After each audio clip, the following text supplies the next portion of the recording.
Moving on to news from Afghanistan. Militant group Taliban has recently stepped up their tactics in fighting against the Afghan authorities. Some political analysts in Afghanistan say that the Taliban are quickly changing and are using intelligence resources in carrying out attacks against the Afghan government and military.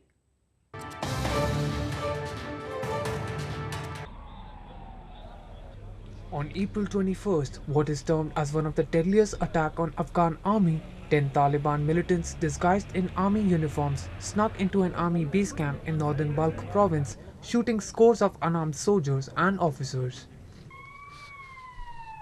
More than 140 Afghan soldiers were killed in the attack, but reports suggest that the death toll of the assault has surpassed 250.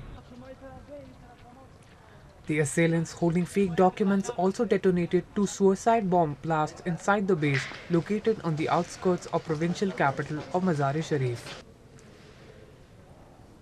Reports suggest that one assailant with a suicide jacket was captured after a 4-hour firefight.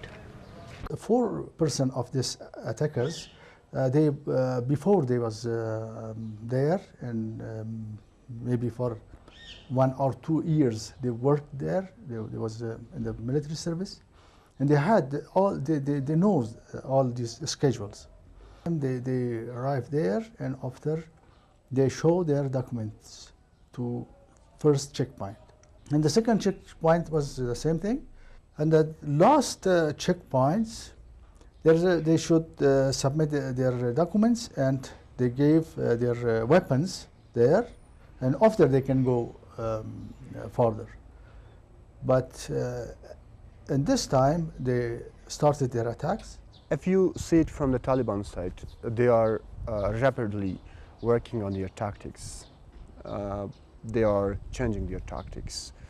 In some incident, it is very hard to identify that whether this tactic is what tactic they use. Some tactics are very new that cannot be analyzed by the Afghan military.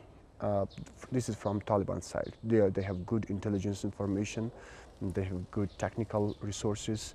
Since the beginning of 2015, when the Afghan security forces assumed full responsibility of security from the United States and NATO troops, the Taliban insurgency has been on a rampage.